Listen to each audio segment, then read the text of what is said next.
Today's episode dives deep into what it really means to reconnect with yourself, the parts that you've ignored, silenced, or abandoned while taking care of everyone else.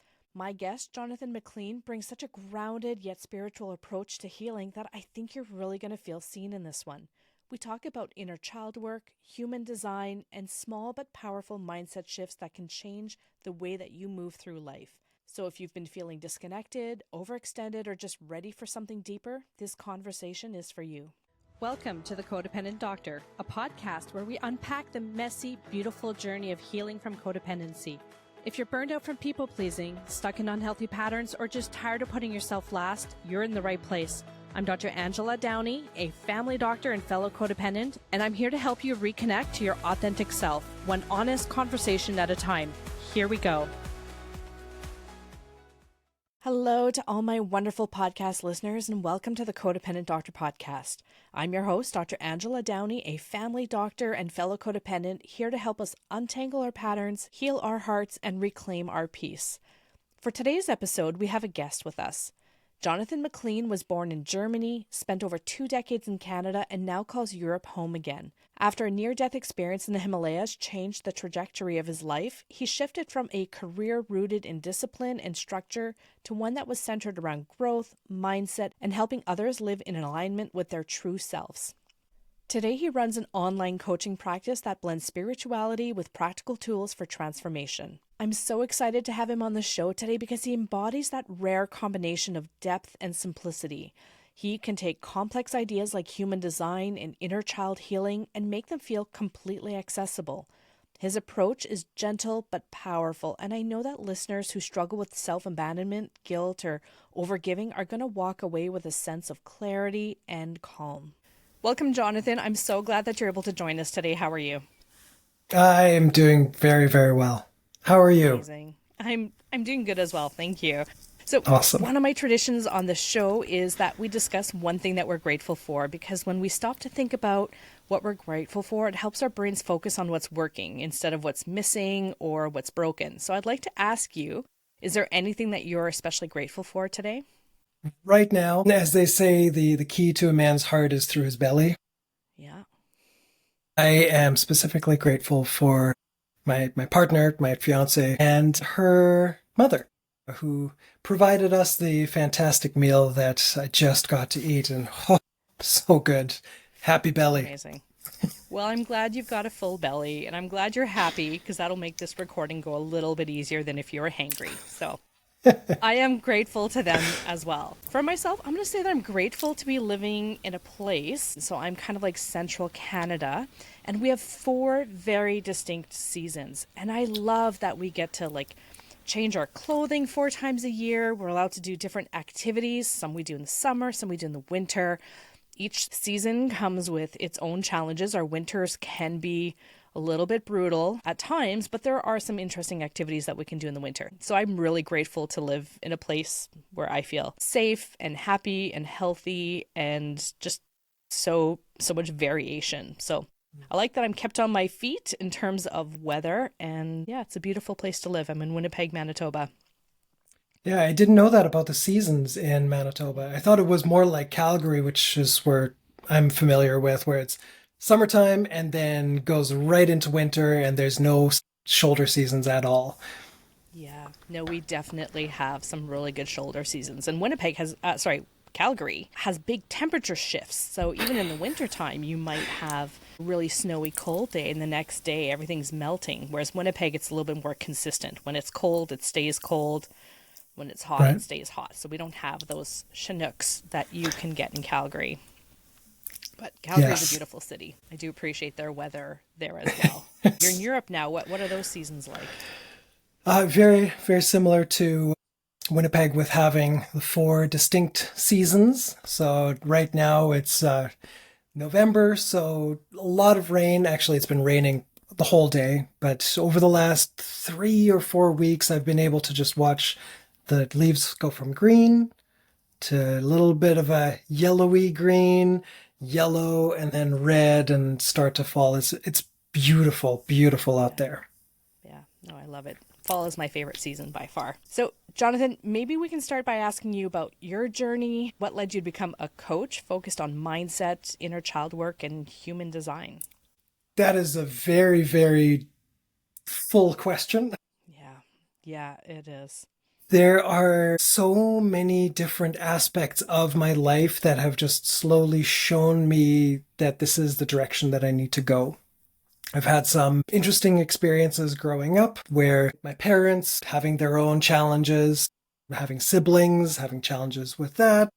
Then as I started going through just regular old life and adulthood, there were all of these different experiences that I kept having that then led me to get an invitation from a bunch of different people to start working more with human design and coaching people, and specifically through sharing my own story and helping them, like just holding up a mirror to them and saying, hey, this is what I see. Do you see this about yourself as well?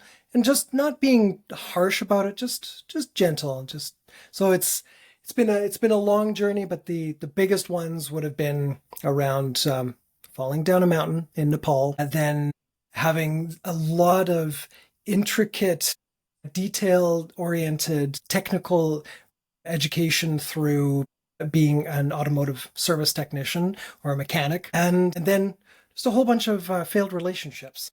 That all led me to this place. So you mentioned that near-death experience that you had in the Himalayas and that shifted your path. Is that something you're okay to talk about?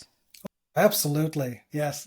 Yeah. I love sharing about this experience because it's very uncommon for people to actually ask like what happened. So I'm very open with all of that. So I was in the Himalayas. I was on day 10 of what was going to be about a 2.5, 3 week long trek, and went across a landslide area. The 9 people that I was with made it across successfully, just one by one, and I was the last to go across. And before I knew it, I was falling. I had no idea why I was falling, so don't know if I slipped or tripped or lost my balance or ground let loose. I don't know. Nobody knows. Got one memory where the voice in me was saying, just let go.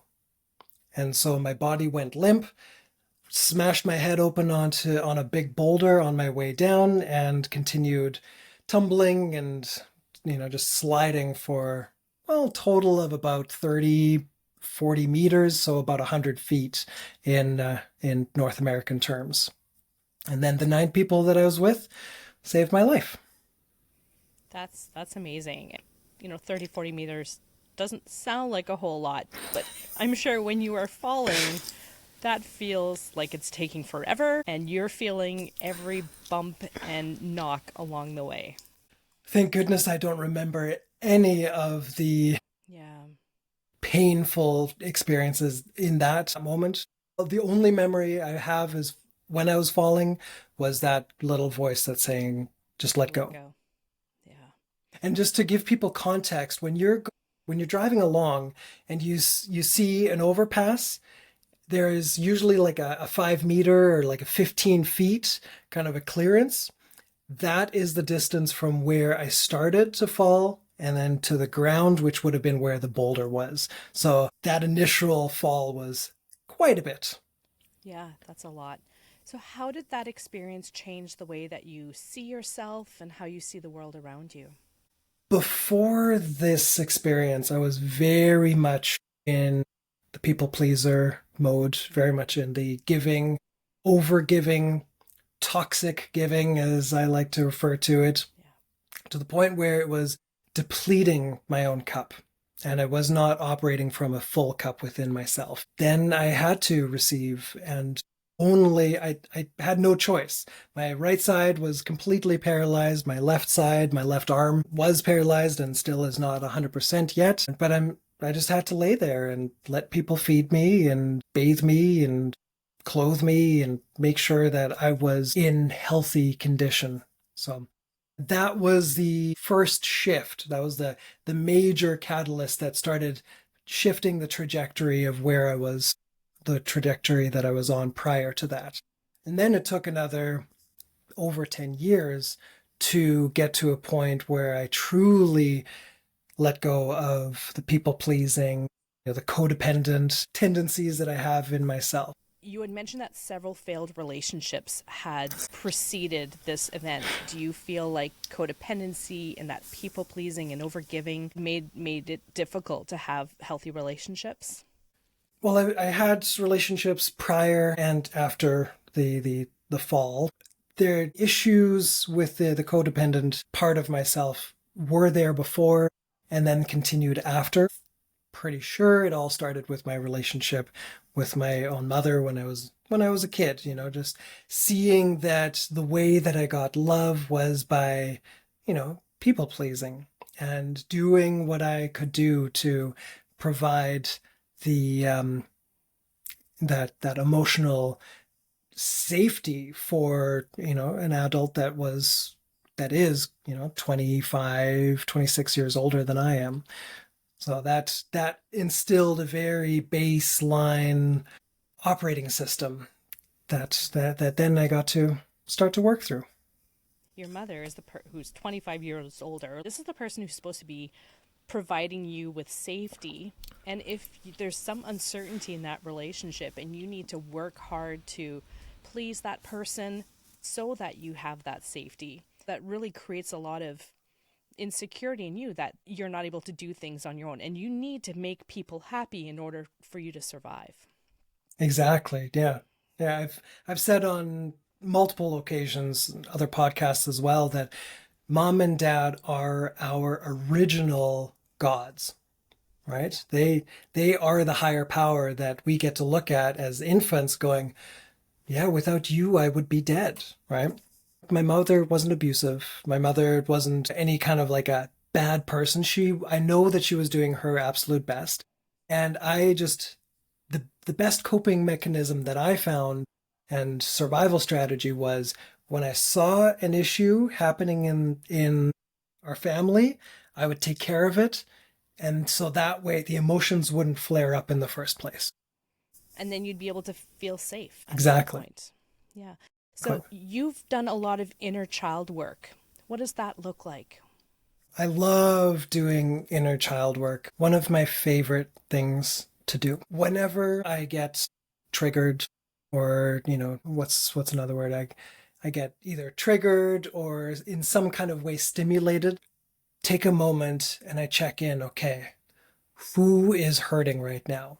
Is it myself that it is currently at this age?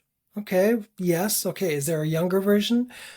Okay, yeah. How young can I go? All the way down to like 6 years old. Okay, that's pretty intense.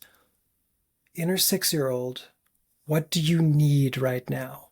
And then being able to spend time with that inner version of oneself, specifically myself, it really gives me an opportunity to go back and take care of all of the different things that the outside world was not able to take care of at that point. So that's the very basic way of how I do inner child work. Obviously, people are free to do their inner child work in whatever way, and that's why I love it, because I get to love on my inner versions of myself at any point in time. Nobody can take that away from me. And doing that inner child work and going back to when you were younger, when you were first starting to develop some of these coping mechanisms that you had by loving that child that was struggling at that time and didn't have anybody to help him, by going back in time and doing that, does that help you with your future self in your healing? Absolutely. Yes. The more I'm able to sit with my own inner wounds, my own children that are feeling scared or lonely or unloved or whatever the feeling is, when I heal that, I show up now as a better person.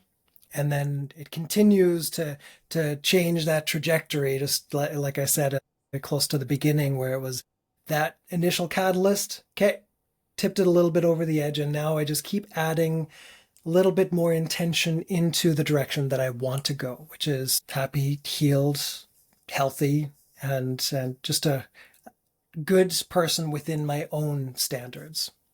Yeah. I remember going to therapy. I was struggling in my family practice. So I'm a physician. So I was struggling in my family practice, and I couldn't figure out why I was just so drained at the end of the day. And a therapist asked me, "Are you a people pleaser?" And that was like the first moment that this light bulb went off and went, "Oh, like, yes, I am. And I feel like I'm needing to give more and more of myself." And it wasn't until I sat down, I'm like, where does this come from? Why am I a people pleaser? And my first memory was going back to the third grade when I failed the third grade. And when I had a lot of shame around that. And when I repeated the third grade, I thought no one's going to want to be my friend. No one wants to be friends with a person who failed. And I was just left alone, and maybe people were reaching out to me. I don't even know, but I think I was so convinced that no one would want to be my friend that I just sat in the corner every day feeling so much shame. So when the next year came around and I wanted to start having friends, I was trying to be everything to everyone. So I would give them what they wanted so that they would be my friend and they would like me. And I think that's the first time that I really started to recognize my people-pleasing tendencies. At that time, that was a coping mechanism because I wanted to have friends, and that just kind of continued. So later on, in almost every workplace situation or any relationship that I had, I always felt like I needed to give of myself because I didn't feel enough worth on my own. I didn't feel like I would be worthy on my own for people to like me. So it was always, what can I do for that person? I don't want to make them upset. There's this fear of conflict, and yeah, it's amazing how I can attribute that one memory. There was probably more things that came up, but that's that one time that I keep going back to, where those feelings that I had and that shame around failing at something and maybe feeling like it said something about me, like I wasn't a good enough person to be friends with. So when I do some inner child work, that is exactly where I go, because I think that's just the first moment that I was just super aware that something was not right, and that I had developed some of those coping mechanisms for.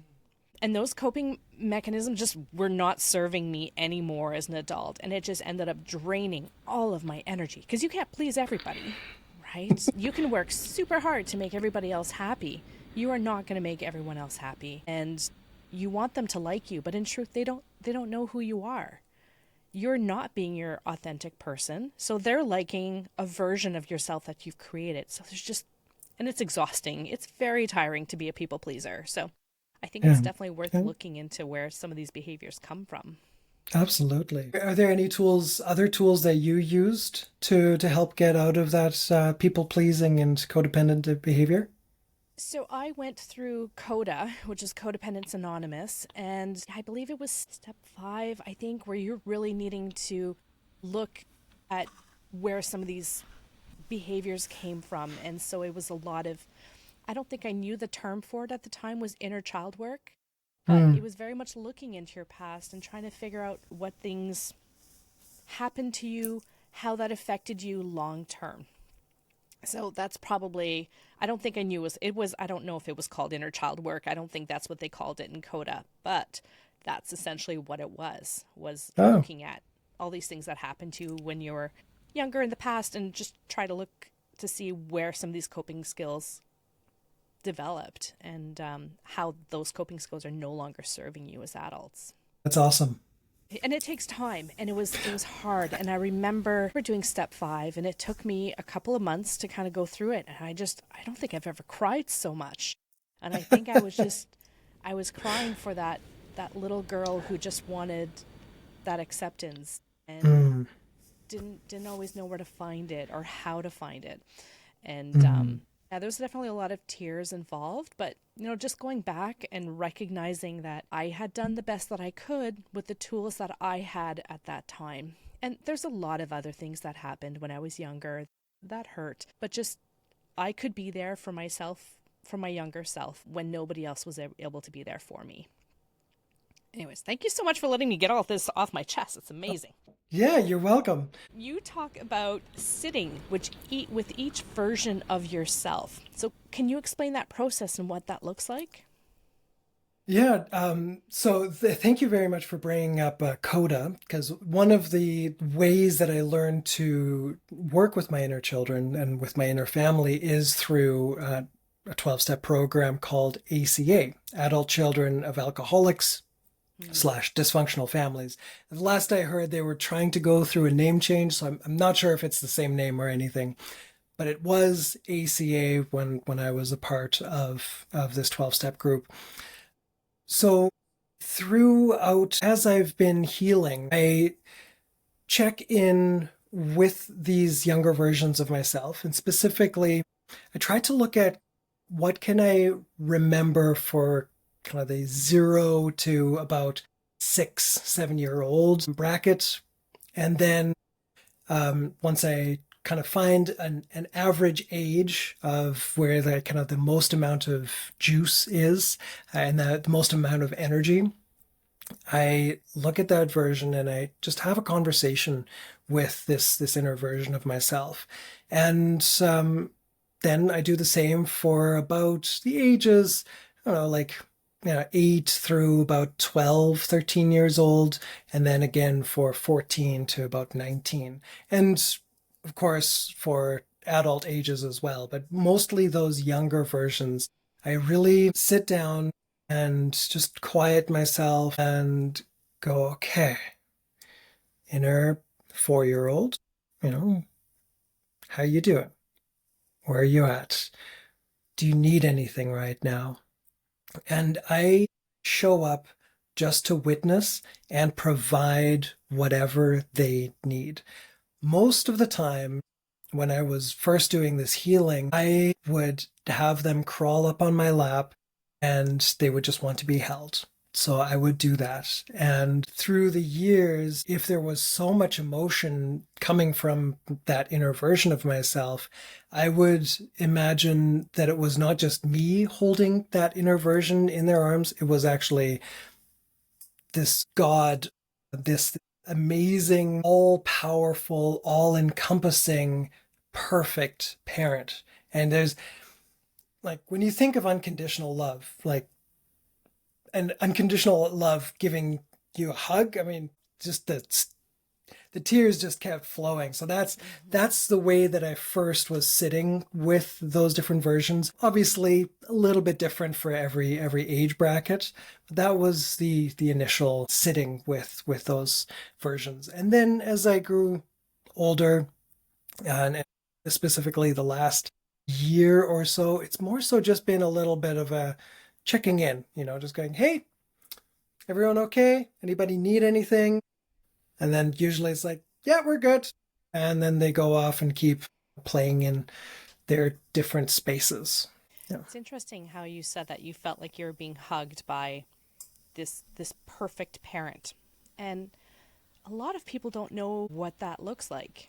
Because sometimes it's hard to see anything outside of the reality, right? Maybe a parent who neglects you, or so sometimes you don't feel love from your parent, and it's hard to imagine what it's like to be held by somebody who just loves you unconditionally, someone that you don't need to try and manage their emotions. You don't need to people please with them. You don't have to choke back whatever it is that you're feeling because you're needing to avoid conflict. Maybe you're walking on eggshells and trying to make sure that you don't trigger this person and set them off. So I think it was because when you were talking, I thought, oh, that would feel amazing to be hugged by this person. But I think a lot of people don't even know what that person looks like or what that would feel like to just be loved so unconditionally. Yeah. And for that, I would recommend to just start with asking the younger versions of oneself, what do you need? And then giving that part of yourself that no questions asked. If they would need a hug, give them a hug. If they need space, give them space. But the biggest thing is just to show up and be present for all of those different versions. And then I know from my experiences with hearing other people speak about their inner journeys that they've had sometimes months or years before their inner 6-year-old would even come within 10 feet of them. And then slowly, a little bit closer, a little bit closer. And just that reassurance that I'm safe, I'm here, I'm continuously showing up for you, which is me. So how can sitting with each version of yourself, how can it help somebody move from self-abandonment to self-acceptance? From self-abandonment to self-acceptance. I actually did a webinar on this just yesterday.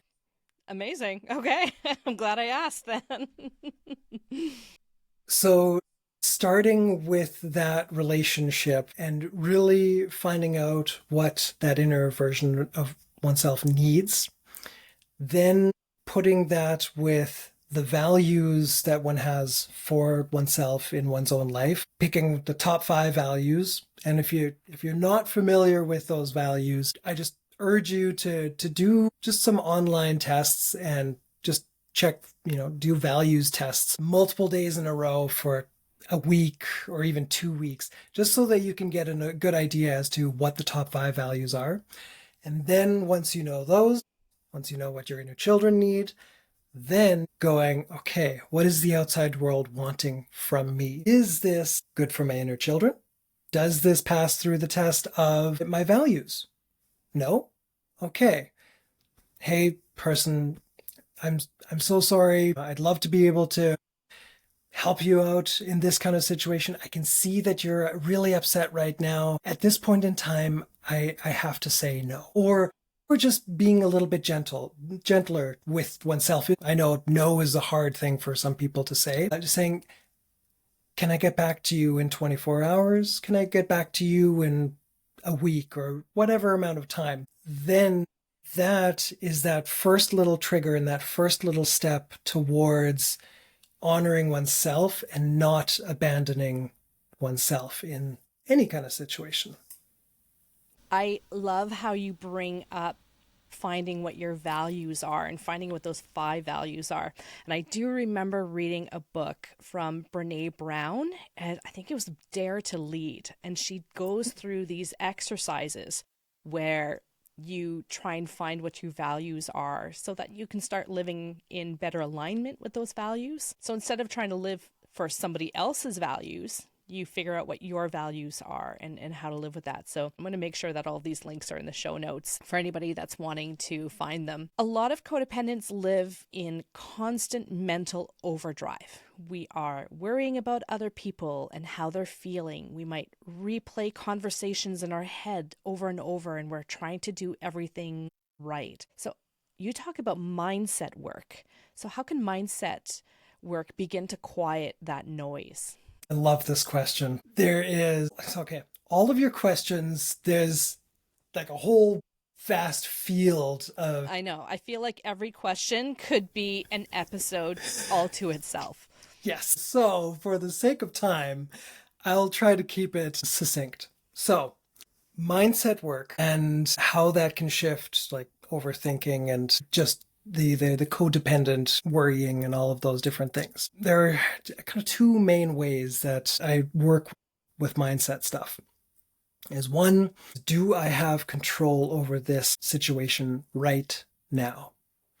And if one does, okay, writing down a list of like, okay, this is what I need to do, this is where I need to go, and keeping on going around everything that I have control over. If my business isn't going as well as I want to, what do I have control over? I can say this, and this. Okay. Everything else I let go of. I know letting go is it's just let go, right? So easy. But if you can let go when you're falling down a mountain, it is possible to let go, but it's not easy. Exactly. Simple, not easy. The trick that I found over a decade ago, I think over a decade ago now, was through A Course in Miracles, where I don't even remember if it's in the text or somewhere, where this idea came that if you're stuck in some kind of a situation. For me, I adapted it to thought loops. What is this person doing to, worrying. Oh, I said this thing. I should have said that, blah, blah, blah. Just you name it. Whenever there's a thought loop and I'm spiraling, I just go, God, I can't take this. Like, please, like, just here it is. Just take care of this for me, please. Yeah, you deal with it. It's above my pay grade, right? And then I sometimes I've said this like 20 times in a row, like, God, like, please, it's your turn now. And then it came back. I'm like, oh, God, please. All right. So just going to that if there's no other way. Coda often they talk about a higher power. So not just Coda, but like a lot of 12-step programs. It's all about surrendering yourself to a higher power, whether that be God or, somebody once told me that their higher power was like some mythical bear, that they just kind of imagined. But just being able to surrender the things that aren't working well and then just not having to worry about those anymore.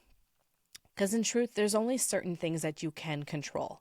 And there's always something that you control. So even if you're just controlling 1% of that situation, at least you've got that 1% that you control, and that's all you need to focus on. So just finding that little thing that you do have control over, and let someone or something else handle the things that are outside of your control, and you don't have to worry about those things anymore. So in every situation, I think it's really important to find that one thing that you can control, because otherwise you just become this person that things happen to all the time, right? It keeps you in this victim mindset. But having something that you can control, if you're in an unsafe situation, what do I need to do to make my situation a little bit safer? If, I had a conversation earlier and now my mind is spinning out of control as I replay everything, and I'm wondering, what does this person think of me? I can't control what that person thinks. What I can control is, do I handle things a little bit more, a little bit differently next time? Do I give myself a really good night's sleep so I can wake up refreshed tomorrow and start over? Like, what are the things that I can control in this situation? And just leave everything else that you can't control. And there's a certain amount, there's freedom in leaving those things behind. Absolutely. Yeah.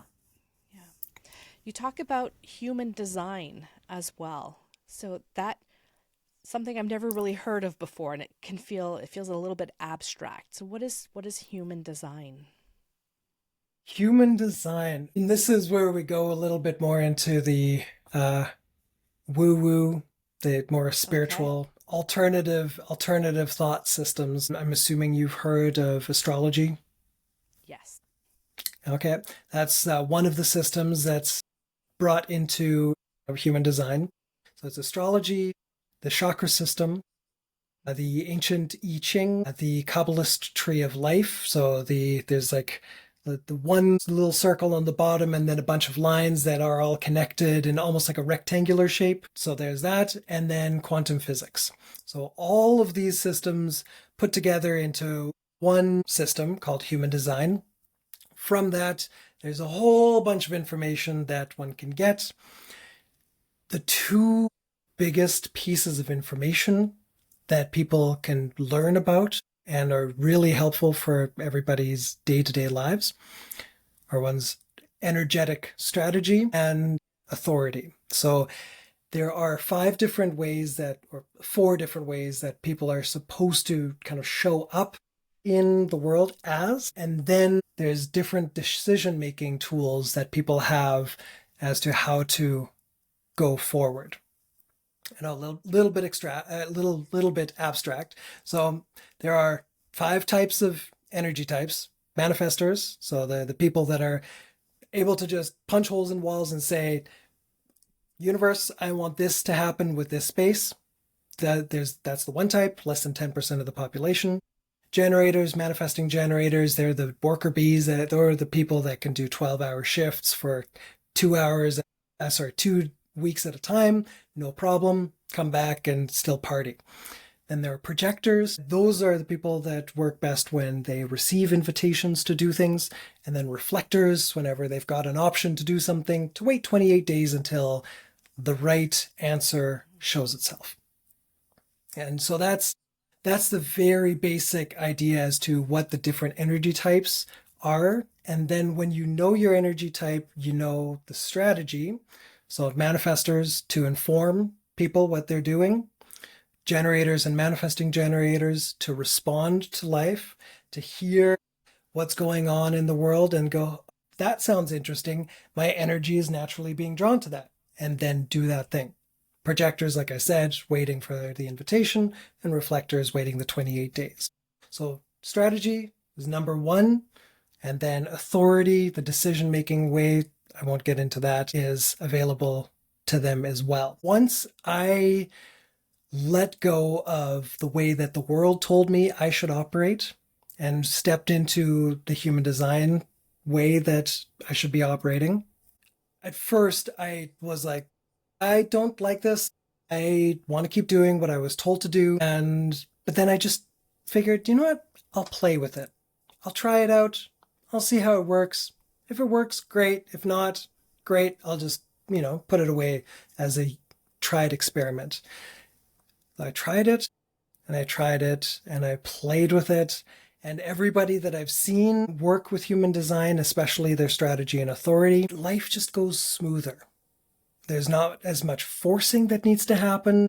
There is just a lot more ease that can happen. Just like saying before, oh yeah, just let go. It's so simple, right? Not easy, especially for projectors and reflectors to have to wait for an invitation. That can be very, very, very tiresome. And then to also have to wait that time until the authority, the decision making, tells you it's the right time to do something, that can be even more of a stretch. So it can be cumbersome to work with human design, and the results can be pretty phenomenal. So how can aligning with your design support emotional healing from the past? Human design doesn't really work with the past. That's more where I use inner child work and all of that so that I can heal what went on in the past. And then human design is more in terms of what's happening right now and what's going to happen in the future and which direction do I need to go and continue on which path. So taking the inner child work and melding it with the human design work just creates this beautiful snowball effect for the results down the road. So I'm curious because you've lived in different parts of the world. You've lived in Germany, in Canada, now you're back in Europe. So do you think culture plays a role in how we experience self-worth or boundaries or emotional expressions? Or is it the same anywhere you go in the world? I think that culture has a huge impact on individuals. And even just look at Eastern Europeans versus Latin American people. There's a huge difference in expression, especially in emotional expressions, right? Mm-hmm. People from Eastern Europe will just stone-faced all the time, well, not all the time, but out in public, just stone-faced, right? And then you go to, a place like Mexico or Cuba or, El Salvador, and usually there'll be, a little bit more of the emotional expression that people just feel comfortable with. Where there's theories upon theories as to where that all stemmed from. I personally think that location has a big thing to do with how people or how cultures evolve, and then also how the language evolves, and then as a result, how that impacts the individuals. Huge, huge, huge differences in terms of how the individuals express themselves. Yeah, I also see differences in, I guess, people feeling the need to take care of their families, right? There's maybe an expectation that your in-laws come live with you when they're older, whereas other cultures, people go to personal care homes, or people come a lot of people come to Canada and they're sending like half of their paychecks back home to their family because there's this sense of responsibility that they need to take care of their family. But you don't see that in all cultures. So it is interesting how different cultures make you're tied to your family in a certain way, and there's certain expectations that you need to do certain things for other people. So that can definitely be difficult. Jonathan, where can people find you? ospreyguide.com. That's the main one. I'm also on Instagram, osprey.guide, Facebook, Osprey Guide, and then TikTok, Osprey Guide as well. And I've actually just launched a school community, so skool.com community, so people can find me on there as well. I'll make sure that all of the links are with you. Okay. So you are offering my listeners 20% off any course that you offer for the first 20 people using the code Codependent20, and then 10% off any course that you offer for the next 100 people using Codependent10. That's amazing. What are some of these courses that you offer? The big one that I've got right now is a relationship reparation course where there's a lot of diving that happens, where the first third is just asking questions, going into what's the history, what's my history, what have my experiences been, what have I been exposed to that I think is normal? And then in the middle section, healing that, like just going, okay, well, do I still want this? Is this going to be the best for me to move forward with? Maybe not. Okay, putting aside. And so meditating, healing, writing letters, and then in the third section, building the proper foundation to build future life with. So relationship with oneself, most important, and then of course with others as well. So that's the biggest one that I've got right now. I'm working on some other ones as well, seeing where the invitations come from. But that's the one major flagship course that I've got. Yeah, relationship and building healthy relationships is a huge key component of all of our lives. So I think that's great for people to be able to have that. Jonathan, thank you so much for joining me today and for sharing your story with such openness and heart. I think a lot of people out there are going to feel a shift just listening to this, especially anybody who's spent years trying to fix or prove themselves. So your perspective on healing and alignment is such a gift, and I really, really, truly thank you for being here today. Thank you so much for having me. The questions were phenomenal. I wish we'd be able to take more time to get into the nitty-gritty for each one of those. But I know. I try and pack so much into these interviews, but really each one of those questions could be dissected into its own episode. So we should definitely have you as a guest again at some point. And I want to thank all my listeners for spending time with us today. If this episode resonated with you, feel free to share it with a friend or anyone who could use a little bit of encouragement. The more conversations that we spread to others, the more people that we can reach together. And if you'd like to stay connected, make sure to follow me. I'm most active on Facebook at The Codependent Doctor and on Instagram at Dear Angela Downey. I would love to hear your thoughts, so don't be shy about leaving a comment or reaching out. And I'm going to make sure that I put down all of Jonathan's information in the show notes so you can find him readily. You can have access to his course as well. I wish you all a great week as you learn to foster a better relationship with the most important person in your life, yourself. So I'm going to talk to you again soon for another episode of The Codependent Doctor. Take care for now. You've got this. Thanks for spending time with me today. I hope something in this episode resonated with you. If it did, hit follow, subscribe, or share it with someone who needs to hear it today. The Codependent Doctor is not medical advice and doesn't replace speaking to your healthcare provider. If you're in a crisis, please go to the nearest ER or call 911 or reach out to your local mental health helpline. I'll be back here next week with more support, stories, and strategies because we're healing together.